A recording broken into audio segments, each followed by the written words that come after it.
ಈ ವರ್ಷ ರೈತರು ಬರದ ಬಾಧೆಯಿಂದ ఒక ಸಂಕಷ್ಟವನ್ನು ಅನುಭವಿಸ್ತಾ ಇದ್ದಾರೆ. ನಾವು ಕೃಷಿಯನ್ನು ಮಳೆ ಆಶ್ರಯದಲ್ಲೇ ಬೆಳೆಯೋದ್ರಿಂದ ಕೃಷಿಯನ್ನ ಕರ್ನಾಟಕ ರಾಜ್ಯದ ಕೃಷಿಯನ್ನು ನಾವು ಮಳೆಯೊಡಗಿನ ಜೂಜಾಟ ಅಂತ ಕರಿಬೋದು. ಸರಾಸರಿ 30% ಮಳೆ ಕೊರತೆ ಈಗ ಆಲ್ರೆಡಿ ದಾಖಲಾಗಿದೆ. ಬರ ಪರಿಸ್ಥಿತಿಯಿಂದ ಏನಾಗ್ತಾ ಇದೆ, ಕೆಲವೊಂದು ಪ್ರದೇಶದಲ್ಲಿ ಈಗಾಗಲೇ ಅಲ್ಲೂ ಕೂಡ ಒಣಗ್ತಾ ಇದೆ. ನಮಗೆ ಸಮಯಕ್ಕೆ ಸರಿಯಾಗಿ ಮಳೆ ಬೀಳ್ತಾ ಇಲ್ಲ. ನಮ್ಮ ಯಾವ ಜಮೀನು ಕೂಡ ಸಮತಟ್ಟಾದಂಥ ಭೂಮಿಯಾಗಿರೋದಿಲ್ಲ. ಈ ಹಸಿರು ಮನೆ ಅನಿಲಗಳು ಎಲ್ಲಿಂದ ಬಿಡುಗಡೆ ಆಗ್ತವೆ? ಬೇರೆ ಸೆಕ್ಟರ್ ಅಲ್ಲಿ ಬಿಡುಗಡೆ ಆಗ್ತಾ ಇರ್ತಕ್ಕಂಥ ಅನಿಲಗಳಿಗೆ ಕೃಷಿ ಹೆಚ್ಚಿನ ಕಾಂಟ್ರಿಬ್ಯೂಷನ್ ಏನು ಮಾಡ್ತಾ ಇಲ್ಲ. ನಮಗೆ ಮಳೆ ಬೀಳಲಿಲ್ಲ, ಬೀಳಬೇಕಾದಂಥ ಪ್ರಮಾಣದಲ್ಲಿ ಮಳೆ ಬೀಳಲಿಲ್ಲ. ಕೆಲವೊಂದು ಭಾಗದಲ್ಲಿ ಜೂನ್ನಲ್ಲಿ ಉತ್ತಮವಾಗಿ ಮಳೆ ಆಯಿತು, ಜುಲೈನಲ್ಲಿ ಮಳೆನೇ ಇಲ್ಲ.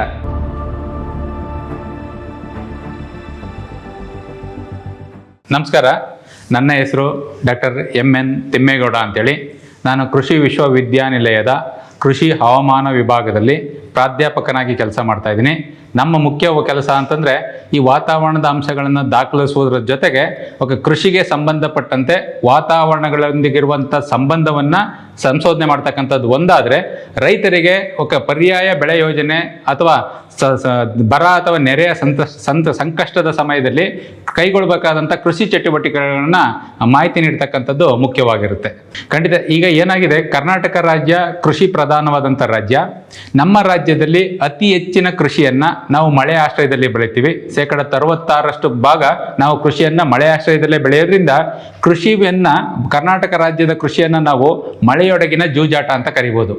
ಬಟ್ ಪ್ರಸ್ತುತ 2026ನೇ ಸಾಲಿನಲ್ಲಿ ಎಲ್ ನೀನೋ ಅಂತಕ್ಕಂಥ ಒಂದು ವಿಶ್ವದಲ್ಲಿ ನಡೀತಕ್ಕಂಥ ಸಾಮಾನ್ಯ ಪ್ರಕ್ರಿಯೆಯಿಂದ ನಮಗೇನಾಗ್ತಾ ಇದೆ, ರಾಜ್ಯದಲ್ಲಿ ಮಳೆ ಕೊರತೆಯನ್ನು ನಾವು ದಾಖಲಿಸ್ತಾ ಇದ್ದೀವಿ. ಮಳೆ ಕೊರತೆಯನ್ನು ತಾವು ನೋಡೋದಾದ್ರೆ ಬಹುತೇಕ ಪ್ರದೇಶದಲ್ಲಿ ಕರ್ನಾಟಕ ರಾಜ್ಯವನ್ನು ಒಟ್ಟಾರೆ ನೋಡೋದಾದ್ರೆ ಸರಾಸರಿ 30% ಮಳೆ ಕೊರತೆ ಈಗ ಆಲ್ರೆಡಿ ದಾಖಲಾಗಿದೆ. ಅದರಲ್ಲೂ ಕೂಡ ನಮಗೆ ಜುಲೈ ತಿಂಗಳಿನ ಮಳೆ ಕೊರತೆ, ಯಾಕಂದ್ರೆ ನಮಗೆ ಮುಖ್ಯವಾಗಿ ಬೆಳೆಯ ಹಂತ ಬರತಕ್ಕಂಥದ್ದು ಜುಲೈನಲ್ಲಿ ವಿವಿಧ ಭಾಗಗಳಲ್ಲಿ 30ರಿಂದ 80% ಮಳೆ ಕೊರತೆಯನ್ನು ನಾವು ದಾಖಲು ಮಾಡಿರ್ತಕ್ಕಂಥದ್ದು ಮುಖ್ಯವಾಗಿ ನೋಡ್ತಾ ಇದ್ವಿ. ಜುಲೈ ವಿವಿಧ ಹಂತದಲ್ಲಿರ್ತಕ್ಕಂಥ ಬರ ಸನ್ನಿವೇಶನವನ್ನು ನಾವು ವಿಶ್ಲೇಷಣೆ ಮಾಡೋದಾದ್ರೆ ಬಹುಶಃ ದಕ್ಷಿಣ ಒಳನಾಡು ಪ್ರದೇಶ ಅಂದ್ರೆ ದಕ್ಷಿಣ ಕರ್ನಾಟಕ ಪ್ರದೇಶವನ್ನು ತಾವು ಗಮನಿಸೋದಾದ್ರೆ ಬಹುತೇಕ ಪ್ರದೇಶದಲ್ಲಿ ಈಗ ಬಿತ್ತನೆ ಮಾಡ್ತಕ್ಕಂಥ ಸಮಯ ಆಗಿತ್ತು. ಆ ಬಿತ್ತನೆ ಮಾಡುವಂತ ಸಮಯದಲ್ಲಿ ಮಳೆಯ ಕೊರತೆ ತೀವ್ರವಾಗಿರೋದ್ರಿಂದ ಬಹಳಷ್ಟು ರೈತರು ತಮ್ಮ ಭೂಮಿಯನ್ನ ಸಿದ್ಧತೆಯನ್ನ ಮಾಡ್ಕೊಂಡಿದ್ರು ಕೂಡ ಅಲ್ಲಿ ಬಿತ್ತನೆ ಮಾಡಲಿಕ್ಕೆ ಸಾಧ್ಯ ಆಗ್ತಾ ಇಲ್ಲ. ಹಾಗಾಗಿ ರೈತರು ಒಂದ್ ಕಡೆ ಸಂಕಷ್ಟದಲ್ಲಿದ್ದಾರೆ ಅಂತಕ್ಕಂಥದ್ದು ಒಂದು. ಇನ್ನು ಉತ್ತರ ಒಳನಾಡಿನ ಭಾಗದಲ್ಲಿ ಒಂದಷ್ಟು ಮಳೆ ಆಗ್ತಾ ಇದ್ರು ಕೂಡ ಉತ್ತರ ಒಳನಾಡಿನಲ್ಲಿ ಬಹುತೇಕ ಬೆಳೆ ಪ್ರದೇಶ ಹಿಂಗಾರಿನಲ್ಲಿ ಬರ್ತಕ್ಕಂಥದ್ದು ಇರುತ್ತೆ. ಅಲ್ಲಿ ಕಪ್ಪು ಮಣ್ಣಿನ ಪ್ರದೇಶ ಆಗಿರೋದ್ರಿಂದ ಹಿಂಗಾರಿನಲ್ಲಿ ಬರೋದ್ರಿಂದ ಈಗ ಈ ಒಂದು ಮಳೆಯಿಂದ ಮುಂಗಾರಿನಲ್ಲಿ ಕೆಲವು ದ್ವಿದಳ ಧಾನ್ಯಗಳ ಬೆಳೆಗಳನ್ನ ತೆಗೆದುಕೊತಾ ಇದ್ರು. ದ್ವಿದಳ ಧಾನ್ಯಗಳಲ್ಲಿ ಪ್ರಮುಖವಾಗಿ ತೊಗರಿ, ಹೆಸರು, ಉದ್ದು, ಅವರೆ, ಅಲಸಂದೆ ಈ ತರದ ಬೆಳೆಗಳನ್ನ ಬೆಳೀತಕ್ಕಂಥದ್ದು ಸಾಮಾನ್ಯವಾಗಿತ್ತು. ತೊಗರಿಯನ್ನ ಅಲ್ಪ ಪ್ರದೇಶದಲ್ಲಿ ಬಿತ್ತನೆ ಮಾಡಿರೋ ಕಡೆ ಉತ್ತಮವಾಗಿದ್ರು ಕೂಡ ನಲ್ಲೂ ಕೂಡ ಮಧ್ಯಮ ಬೆಳೆಯ ಬೆಳವಣಿಗೆ ಹಂತದಲ್ಲಿ ಬರ ಪರಿಸ್ಥಿತಿಯಿಂದ ಏನಾಗ್ತಾ ಇದೆ, ಕೆಲವೊಂದು ಪ್ರದೇಶದಲ್ಲಿ ಈಗಾಗಲೇ ಅಲ್ಲೂ ಕೂಡ ಒಣಗ್ತಾ ಇದೆ. ಇನ್ನು ಮಧ್ಯ ಕರ್ನಾಟಕ ಭಾಗಕ್ಕೆ ಬಂದ್ರೆ ಮುಸ್ಕಿನ ಜೋಳ ಪ್ರಮುಖವಾದಂಥ ಬೆಳೆಯಾಗಿರುತ್ತೆ. ಮುಸ್ಕಿನ ಜೋಳ ಬರ ಮತ್ತೆ ನೆರೆ ಎರಡಕ್ಕೂ ಕೂಡ ತುಂಬಾ ಸೂಕ್ಷ್ಮವಾದ ಬೆಳೆಯಾಗಿರುತ್ತೆ. ಹಾಗಾಗಿ ಏನಾಗ್ತಾ ಇದೆ, ಮುಸ್ಕಿನ ಜೋಳದಲ್ಲಿ ಬಹುತೇಕ ಪ್ರದೇಶ ಬಿತ್ತನೆ ಆಗಿರ್ತಕ್ಕಂಥದ್ದು ಕೂಡ ಒಣಗ್ತಾ ಇರ್ತಕ್ಕಂಥದ್ದನ್ನ ನಾವು ಗಮನಿಸ್ತಾ ಇದ್ದೀವಿ. ಇನ್ನು ಕರಾವಳಿ ಮತ್ತೆ ಮಲೆನಾಡು ಪ್ರದೇಶ, ಈ ಮಲೆನಾಡಿನಲ್ಲಿ ಬೀಳ್ತಕ್ಕಂಥ ಮಳೆಯಿಂದ ನಮ್ಮ ಕಾವೇರಿ ಅಚ್ಚುಕಟ್ಟು ಪ್ರದೇಶಕ್ಕೆ ನೀರು ಬರಬೇಕಾದಂಥದ್ದು ವಾಡಿಕೆ.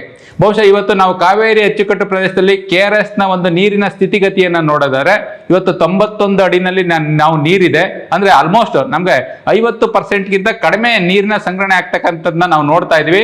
ಆ ಸನ್ನಿವೇಶದಲ್ಲಿ ನೀರಾವರಿ ಬೆಳೆಗೆ ಕೂಡ ಸರ್ಕಾರ ನಾವು ನೀರನ್ನ ಒದಗಿಸುವಂತ ಇದರಲ್ಲಿಲ್ಲ, ಸ್ಥಿತಿನಲ್ಲಿಲ್ಲ. ಹಾಗಾಗಿ ಕುಡಿಯುವ ನೀರಿನ ಬಳಕೆಗೆ ಮಾತ್ರ ಕೇಂದ್ರೀಕರಿಸ್ತಾ ಇರ್ತಕ್ಕಂಥ ಕಾರಣದಿಂದ ಬಹುತೇಕ ರಾಜ್ಯದಲ್ಲಿ ಈ ವರ್ಷ ರೈತರು ಬರದ ಬಾಧೆಯಿಂದ ಸಂಕಷ್ಟವನ್ನ ಅನುಭವಿಸ್ತಾ ಇದ್ದಾರೆ. ಈ ಮಳೆ ನಾವಾಗ್ಲೇ ಮಾತಾಡ್ದಂಗೆ ಕೃಷಿ ಅಂತಕ್ಕಂಥದ್ದು ಮಳೆಯೊಡಗಿನ ಜೂಜಾಟ ಆಗಿರೋದ್ರಿಂದ ಮಳೆ ಏನಾಗಿದೆ, ಒಟ್ಟಾರೆ ಮಳೆಯ ಪ್ರಮಾಣ ಬಿದ್ರೂ ಕೂಡ ನಮಗೆ ಸಮಯಕ್ಕೆ ಸರಿಯಾಗಿ ಮಳೆ ಬೀಳ್ತಾ ಇಲ್ಲ. ಮತ್ತೆ ಪ್ರದೇಶವಾರು ಮಳೆಯ ಹಂಚಿಕೆಯಲ್ಲಿ ಸಾಕಷ್ಟು ವ್ಯತ್ಯಾಸ ಆಗ್ತಾ ಇದೆ. ಸೊ ಈ ನಿಟ್ಟಿನಲ್ಲಿ ರೈತ ಬಾಂಧವರು ಆದಷ್ಟು ಮಳೆ ಆಶ್ರಿತ ಕೃಷಿಯನ್ನೇ ಅವಲಂಬಿಸಿರೋ ಕಾರಣದಿಂದ ಬಹುತೇಕ ಬಿದ್ದಂತ ಮಳೆ ನೀರನ್ನ ಆದಷ್ಟು ಮಣ್ಣಿನಲ್ಲಿ ಸಂರಕ್ಷಣೆ ಮಾಡಲಿಕ್ಕೆ ಒತ್ತನ್ನು ಕೊಡ್ತಕ್ಕಂಥದ್ದು ಬಹಳ ಮುಖ್ಯ. ಮಣ್ಣಿಗೆ ತೇವಾಂಶವನ್ನು ಸಂರಕ್ಷಣೆ ಮಾಡಲಿಕ್ಕೆ ಒತ್ತನ್ನು ಕೊಡೋ ನಿಟ್ಟಿನಲ್ಲಿ ಅನುಸರಿಸಬೇಕಾದಂಥ ಪ್ರಮುಖ ಕೆಲಸಗಳು ಅಂತಂದ್ರೆ, ಬಹುಶಃ ನಮ್ಮ ಯಾವ ಜಮೀನು ಕೂಡ ಸಮತಟ್ಟಾದಂಥ ಭೂಮಿಯಾಗಿರೋದಿಲ್ಲ.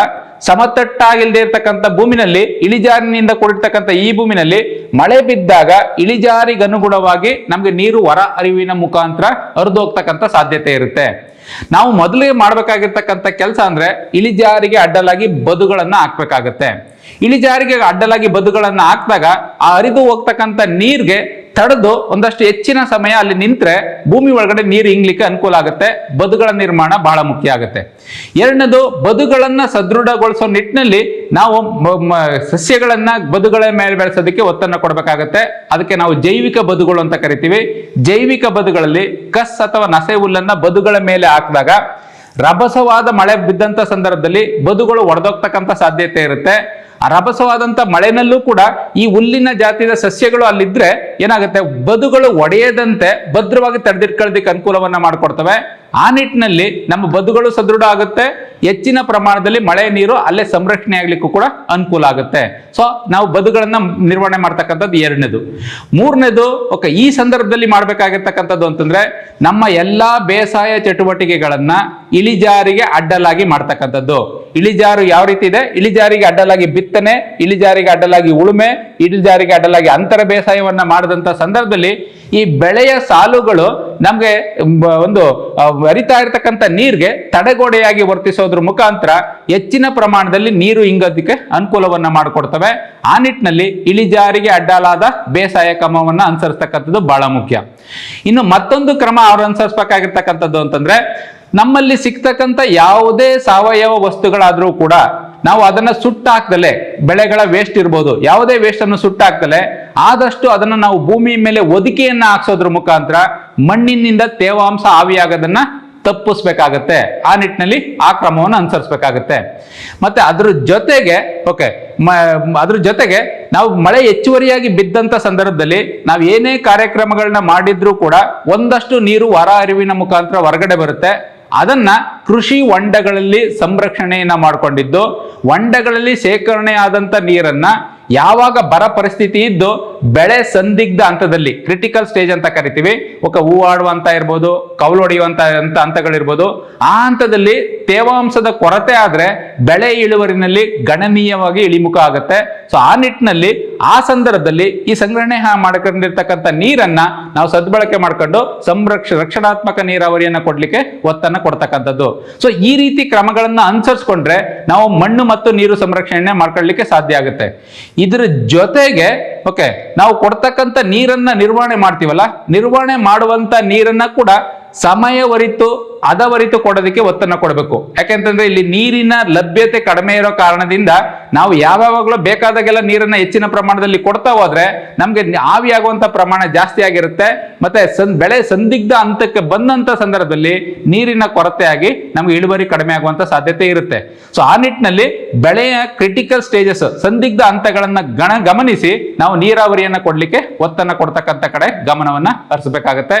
ಇದ್ರ ಜೊತೆಗೆ ಮಣ್ಣಿನ ಫಲವತ್ತತೆಯನ್ನು ಹೆಚ್ಚಿಸುವಂತ ನಿಟ್ಟಿನಲ್ಲಿ ಸಾವಯವ ಅಂಶವನ್ನ ಹೆಚ್ಚಳ ಮಾಡ್ತಕ್ಕಂಥದ್ದು ಬಹಳ ಮುಖ್ಯ. ಮಣ್ಣಲ್ಲಿ ಸಾವಯವ ಅಂಶ ಹೆಚ್ಚಳವಾಗಿತ್ತು ಅಂತಂದ್ರೆ ಆಟೋಮೆಟಿಕ್ ಆಗಿ ನೀರು ಹಿಡಿದಿರ್ತಕ್ಕಂಥ ಸಾಮರ್ಥ್ಯ ಜಾಸ್ತಿ ಆಗುತ್ತೆ. ಹಾಗಾಗಿ ಬರ ಬಂದ್ರೂ ಕೂಡ ಒಂದಷ್ಟು ಹೆಚ್ಚು ದಿನಗಳ ಕಾಲ ತೇವಾಂಶವನ್ನ ಗಿಡಗಳಿಗೆ ಪೂರೈಸಲಿಕ್ಕೆ ಮಣ್ಣಿಗೆ ಅವಕಾಶ ಆಗುತ್ತೆ. ಸೊ ಆ ನಿಟ್ಟಿನಲ್ಲಿ ಮಣ್ಣಿನಲ್ಲಿ ಸಾವಯವ ಅಂಶವನ್ನ ಹೆಚ್ಚಳ ಮಾಡಲಿಕ್ಕೆ ಒತ್ತನ್ನು ಕೊಡ್ತಕ್ಕಂಥದ್ದು ಕೂಡ ಬಹಳ ಮುಖ್ಯ. ತಂತ್ರಜ್ಞಾನ ಅಂತ ಕೇಳೋದಾದ್ರೆ, ಸೊ ಇಲ್ಲಿ ತಂತ್ರಜ್ಞಾನಗಳಲ್ಲಿ ಒಂದು ಕೃಷಿ ತಂತ್ರಜ್ಞಾನಗಳು ಇರ್ಬೋದು ಅಥವಾ ಇತರೆ ವೈಜ್ಞಾನಿಕ ತಂತ್ರಜ್ಞಾನಗಳು ಇರ್ಬೋದು. ಈ ಹವಾಮಾನ ಬದಲಾವಣೆಗೆ ಪ್ರಮುಖವಾದಂತ ಕಾರಣ ಅಂದ್ರೆ ಈ ಹಸಿರು ಮನೆ ಅನಿಲಗಳ ಬಿಡುಗಡೆಯ ಪ್ರಮಾಣ ಜಾಸ್ತಿ ಆಗ್ತಾ ಇರ್ತಕ್ಕಂಥದ್ದು. ಈ ಹಸಿರು ಮನೆ ಅನಿಲಗಳು ಎಲ್ಲಿಂದ ಬಿಡುಗಡೆ ಆಗ್ತವೆ? ಮಾನವನ ಎಲ್ಲಾ ಚಟುವಟಿಕೆಯಿಂದ ಹಸಿರು ಮನೆ ಅನಿಲಗಳು ಬಿಡುಗಡೆ ಆಗ್ತವೆ. ಅದರಲ್ಲೂ ಕೂಡ ನಾಗರಿಕತೆಯ ಅಭಿವೃದ್ಧಿ ಆದಂತೆ ನಾಗರಿಕ ಜೀವನದ ಶೈಲಿಯಿಂದ ಹೆಚ್ಚಿನ ಹಸಿರು ಮನೆ ಅನಿಲಗಳನ್ನು ನಾವು ಬಿಡುಗಡೆ ಮಾಡ್ತಾ ಇದೀವಿ. ಉದಾಹರಣೆಗೆ ಕೈಗಾರಿಕೀಕರಣ, ನಗರೀಕರಣ, ಮತ್ತೆ ವಾಯು ಮಾಲಿನ್ಯ, ನಾವು ಬಳಸ್ತಕ್ಕಂಥ ವಾಹನಗಳೇನಿದೆ ಅಲ್ಲಿಂದ ಬರ್ತಕ್ಕಂಥ ವಾಯು ಮಾಲಿನ್ಯದಿಂದ ಆಗ್ತಕ್ಕಂಥದ್ದು. ಇದರಿಂದ ನಮ್ಗೆ ಹವಾಮಾನ ಬದಲಾವಣೆ ಆಗ್ತಾ ಇದೆ. ಕೃಷಿಯಿಂದ ಕೂಡ ಕೆಲವು ಅವೈಜ್ಞಾನಿಕ ತಂತ್ರಜ್ಞಾನಗಳಿಂದ ಕೆಲವೊಂದು ಈ ಹಸಿರು ಮನೆ ಅನಿಲಗಳ ಬಿಡುಗಡೆ ಆಗ್ತಾ ಇದೆ. ಉದಾಹರಣೆಗೆ ನಾವು ಯೂರಿಯಾವನ್ನ ಯಥೇಚ್ಛವಾಗಿ ಹೆಚ್ಚಿನ ಪ್ರಮಾಣದಲ್ಲಿ ಒಂದೇ ಬಾರಿ ಕೊಟ್ಟಾಗ ಅದರಲ್ಲಿ ವಾಲಟಲೈಸೇಷನ್ ಆವಿಯಾಗುವ ಮುಖಾಂತರ ನಮಗೆ ಅಮೋನಿಯಾ ವಾತಾವರಣಕ್ಕೆ ಬಂದು ಸೇರ್ಕೊಳ್ಳುತ್ತೆ. ಸೊ ಹಾಗಾಗಿ ಕೂಡ ಅಲ್ಲೊಂದಷ್ಟು ಆಗುವಂಥದ್ದು ಇರುತ್ತೆ. ಮತ್ತೆ ನಾವು ಕಾಂಪೋಸ್ಟ್ ತಯಾರಿಸುವಂತ ನಿಟ್ಟಿನಲ್ಲಿ ಕಾಂಪೋಸ್ಟ್ ಗೊಬ್ಬರವನ್ನ ನಾವು ಸರಿಯಾಗಿ ವೈಜ್ಞಾನಿಕವಾಗಿ ತಯಾರಿಸದೇ ಇದ್ದಾಗ ಒಂದಷ್ಟು ಅನಿಲಗಳ ಬಿಡುಗಡೆ ಆಗುತ್ತೆ. ಮತ್ತೆ ಈವನ್ ಭತ್ತದ ಜಮೀನಿನಿಂದ ಯಾವಾಗಲೂ ಕೂಡ ಹೆಚ್ಚಿನ ಪ್ರಮಾಣದಲ್ಲಿ ಭೂಮಿನಲ್ಲಿ ನೀರನ್ನ ನಿಲ್ಲಿಸಿದಂತ ಸಂದರ್ಭದಲ್ಲಿ ಮೀಥೇನ್ ಅನಿಲದ ಹೊರಸೂಸುವಿಕೆ ಜಾಸ್ತಿ ಆಗುತ್ತೆ. ಸೊ ಆ ಕೆಲವೊಂದು ಕೃಷಿಯಿಂದ ಕೂಡ ಕಾಂಟ್ರಿಬ್ಯೂಟ್ ಮಾಡ್ತವೆ. ಬಟ್ ಕೃಷಿಯಿಂದ ಕಾಂಟ್ರಿಬ್ಯೂಟ್ ಆದ್ರೂ ಕೂಡ ಹಸಿರು ಮನೆ ಅನಿಲಗಳು ಬಿಡುಗಡೆ ಆದಂತದ್ರಲ್ಲಿ ಬಹುಪಾಲನ್ನ ಕೃಷಿ ಬೆಳೆಗಳು ಇಂಗಾಲದ ಡೈಆಕ್ಸೈಡ್ ಅನ್ನ ದ್ಯುತಿ ಸಂಶ್ಲೇಷಣೆ ಕ್ರಿಯೆ ಮುಖಾಂತರ ಹೀರ್ಕೊಂಡು ಭೂಮಿಗೆ ಕಾರ್ಬನ್ ಅನ್ನ ವಾಪಸ್ ಆಹಾರ ಧಾನ್ಯಗಳು ಮತ್ತೆ ಮೇವನ್ನ ಉತ್ಪಾದನೆ ಮಾಡೋದ್ರ ಮುಖಾಂತರ ವಾಪಸ್ ಮಣ್ಣಿಗೆ ಆ ಒಂದು ಸಾವಯವ ಅಂಶವನ್ನ ಸೇರಿಸೋದ ಕಾರಣದಿಂದ ಅಲ್ಲಿಂದ ಬರ್ತಕ್ಕಂಥ ನೆಟ್ ಅಂದ್ರೆ ಅವೆರಡು ಡಿಫರೆನ್ಸ್ ಹೀರ್ಕೊಂಡಿದ್ದಂಥದ್ದು ಮತ್ತೆ ಬಿಡುಗಡೆ ಆದಂಥದ್ದನ್ನ ಗಮನಿಸ್ತಾ ಇದ್ರೆ ಬೇರೆ ಸೆಕ್ಟರ್ ಅಲ್ಲಿ ಬಿಡುಗಡೆ ಆಗ್ತಾ ಇರ್ತಕ್ಕಂಥ ಅನಿಲಗಳಿಗೆ ಕೃಷಿ ಹೆಚ್ಚಿನ ಕಾಂಟ್ರಿಬ್ಯೂಷನ್ ಏನು ಮಾಡ್ತಾ ಇಲ್ಲ. ಇಲ್ಲಿ ಒಂದು ಮಳೆ ಸಮಸ್ಯೆ ದೊಡ್ಡದ ಅಂತಕ್ಕಂಥದ್ದನ್ನ ಯೋಚನೆ ಮಾಡಿದರೆ ಬಹುಶಃ ಮಳೆ ಸಮಸ್ಯೆ ಅಂತಂದ್ರೆ ಈ ವರ್ಷದ ಪರಿಸ್ಥಿತಿಯನ್ನ ತೆಗೆದುಕೊಂಡಾಗ ನಮ್ಗೆ ಮಳೆ ಬೀಳಬೇಕಾದಂತ ಪ್ರಮಾಣದಲ್ಲಿ ಮಳೆ ಬೀಳಲಿಲ್ಲ. ಬಹುತೇಕ ವರ್ಷಗಳಲ್ಲಿ ಮಳೆ ಬೀಳುತ್ತೆ. ಮಳೆ ಬೀಳೋದನ್ನ ಯಾರು ಕೂಡ ತಪ್ಪಿಸ್ಲಿಕ್ಕೆ ಸಾಧ್ಯ ಇಲ್ಲ. ಮಳೆ ಬೀಳ್ತಕ್ಕಂಥ ಕ್ರಿಯೆಯನ್ನ ತಾವು ಗಮನಿಸಿದರೆ ನೀರು ಭೂಮಿ ಮತ್ತೆ ಸಮುದ್ರದಿಂದ ನೀರು ಆವಿ ಆಗ್ಬೇಕು. ಆವಿಯಾದಂಥದ್ದು ಮೇಲ್ಗಡೆ ವಾತಾವರಣದಲ್ಲಿ ಮೋಡವಾಗಿ ಪರಿವರ್ತನೆ ಆಗುತ್ತೆ. ಮೋಡ ಆದ್ಮೇಲೆ ಮೋಡ ತನ್ನ ತೂಕವನ್ನ ಪಡ್ಕೊಂಡು ಗುರುತ್ವಾಕರ್ಷಣ ಬಲ ಮತ್ತೆ ಗಾಳಿಯ ಒತ್ತಡದ ಸಹಾಯದಿಂದ ಕೆಳಗಡೆ ಬರುತ್ತೆ. ಅಂದ್ರೆ ಇದು ಚಕ್ರದ ರೂಪದಲ್ಲಿ ಸುತ್ತುತ್ತಾ ಇರುತ್ತೆ. ಇಲ್ಲಿ ಆವಿ ಆಗುವಂತದ್ದು ಕಮ್ಮಿ ಆದ್ರೆ ಮೋಡ ಕಮ್ಮಿ ಆಗ್ಬೇಕಾಗತ್ತೆ. ಮೋಡ ಕಮ್ಮಿ ಆಯ್ತು ಅಂದ್ರೆ ಮಳೆ ಕಮ್ಮಿ ಆಗ್ಬೇಕಾಗತ್ತೆ. ಆಕ್ಚುಲಿ ಬಹುಶಃ ಆವಿ ಆಗ್ತಕ್ಕಂಥ ನೀರಿನಲ್ಲಿ ಸುಮಾರು 92% ನೀರು ಆವಿ ಆಗ್ತಕ್ಕಂಥದ್ದು ಸಮುದ್ರದಲ್ಲಿ ನೀರು ಕಮ್ಮಿ ಆಗಿಲ್ಲ. ಸೂರ್ಯನ ಬಿಸಿಲು ಕೂಡ ಕಮ್ಮಿ ಆಗಿಲ್ಲ. ಉಷ್ಣಾಂಶ ಕೂಡ ಕಮ್ಮಿ ಆಗಿಲ್ಲ. ಹಾಗಾಗಿ ಆವಿ ಆಗ್ತಕ್ಕಂಥದ್ದು ಕಡಿಮೆ ಆಗೋದಿಲ್ಲ.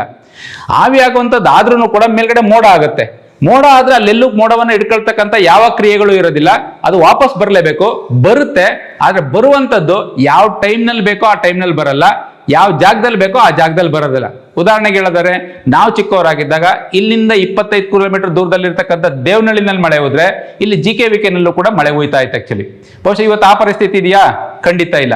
ನಮ್ಮೂರಿನ ಒಂದು ರಸ್ತೆನಲ್ಲಿ ಮಳೆ ಹೋಯ್ತಾ ಇದ್ರೆ ಮತ್ತೊಂದು ರಸ್ತೆಯಲ್ಲಿ ಮಳೆ ಇಲ್ಲದೆ ಇರ್ತಕ್ಕಂಥದ್ದನ್ನ ನಾವು ನೋಡ್ತಾ ಇದೀವಿ. ಸೊ ಇದು ಸಮಯವಾರು ಪ್ರದೇಶವಾರು ಹಂಚಿಕೆನಲ್ಲಿ ಆಗಿರ್ತಕ್ಕಂಥ ವ್ಯತ್ಯಾಸ. ಎರಡನೇದು ಸಮಯವಾರು ಹಂಚಿಕೆನಲ್ಲಿ ಈಗ ನಾವು ಈ ವರ್ಷದ ಮಳೆ ಪರಿಸ್ಥಿತಿಯನ್ನೇ ತಾವು ಗಮನಿಸೋದಾದ್ರೆ ಕೆಲವೊಂದು ಭಾಗದಲ್ಲಿ ಜೂನ್ ನಲ್ಲಿ ಉತ್ತಮವಾಗಿ ಮಳೆ ಆಯ್ತು, ಜುಲೈನಲ್ಲಿ ಮಳೆನೇ ಇಲ್ಲ, ಆಗಸ್ಟ್ ನಲ್ಲೂ ಕೂಡ ಮಳೆ ಇಲ್ಲ. ಸೊ ಅದೇ ಮಳೆ ಅಲ್ಲಿ ಬಿಡ್ತಕ್ಕಂಥ ಮಳೆನೇ 3 ತಿಂಗಳಲ್ಲಿ ಸಮಾನವಾಗಿ ಹಂಚಿಕೆ ಆಗ್ಬಿಟ್ಟಿದ್ರೆ ಬಹುಶಃ ನಾವು ಒಂದಷ್ಟು ಬೆಳೆಯನ್ನ ಸಂರಕ್ಷಣೆ ಮಾಡ್ಕೊಳ್ಳಿಕ್ಕೆ ಸಾಧ್ಯ ಆಗ್ತಾ ಇತ್ತು. ಸೊ ಆ ನಿಟ್ಟಿನಲ್ಲಿ ಸಮಯವಾರು ಹಂಚಿಕೆ ಕೂಡ ಮಳೆಯ ನೀರಿನ ಸದ್ಬಳಕೆನಲ್ಲಿ ನಮ್ಗೆ ತೊಂದರೆಯನ್ನ ನೀಡ್ತಾ ಇದೆ. ಖಂಡಿತ. ಆದ್ರೆ ಸೊ ಬಿದ್ದಂತ ಮಳೆಯನ್ನ ಯಾರು ಕೂಡ ತಪ್ಪಿಸ್ಲಿಕ್ಕಾಗಿಲ್ಲ. ಈ ವರ್ಷ ಎಲ್ನಿನೋ ಕಾರಣದಿಂದ ಮತ್ತೆ IOD ಎರಡೂ ಕೂಡ ನಮ್ಗೆ ಉತ್ತಮವಾಗಿ ಇಲ್ಲದೆ ಇರೋ ಕಾರಣದಿಂದ ಕಡಿಮೆ ಮಳೆ ಆಗ್ತಾ ಇದೆ. ಅದರ್ವೈಸ್ ನಮಗ್ ಬೀಳ್ತಕ್ಕಂಥ ಮಳೆಯನ್ನ ತಾವು ಗಮನಿಸೋದಾದ್ರೆ ನಮ್ಗೆ ಮುಂಗಾರಿನಲ್ಲೇ ಸುಮಾರು 850 ಮಿಲಿಮೀಟರ್ ಮಳೆ ಬೀಳುತ್ತೆ. 850 ಮಿಲಿಮೀಟರ್ಲಿ ಒಂದು 20% ಕಡಿಮೆ ಆದ್ರೂ ಕೂಡ ನಿಮ್ಗೆ ಒಂದು 700 ಮಿಲಿಮೀಟರ್ ಮಳೆ ಅಂತೂ ಉದೇ ಹೋಗುತ್ತೆ. ಇಸ್ರೇಲ್ ದೇಶ 250 ಮಿಲಿಮೀಟರ್ ಮಳೆನಲ್ಲಿ ಟಾಪ್ 1 ಅಲ್ಲಿ ಇರ್ಬೇಕಾದ್ರೆ ನಾವು 700 ಮಿಲಿಮೀಟರ್ ಮಾಡ್ಲಿಕ್ಕೆ ಆಗೋದಿಲ್ವಾ? ಹಾಗಾಗಿ ನಾವು ಮಳೆಯನ್ನು ಒಂದನ್ನೇ ದೂಷಿಸುವ ಬದಲಾಗಿ ನಾವು ನಮ್ಮ ಕೃಷಿ ಚಟುವಟಿಕೆಗಳನ್ನ ಮತ್ತೆ ನಮ್ಮ ದೈನಂದಿನ ಬದುಕನ್ನ ಕೂಡ ನಾವು ಅದಕ್ಕೆ ತಕ್ಕನಾಗಿ ಜೋಡಿಸ್ಕೊಂಡ್ವಿ ಅಂತಂದ್ರೆ ನಾವು ಸುಸ್ಥಿರತೆಯನ್ನು ಹೊಂದಲಿಕ್ಕೆ ಸಾಧ್ಯ ಆಗಿದೆ ಅಂತಕ್ಕಂಥ ವಿಚಾರವನ್ನ ನಾನು ತಿಳಿಸಕ್ಕೆ ಇಷ್ಟಪಡ್ತೀನಿ.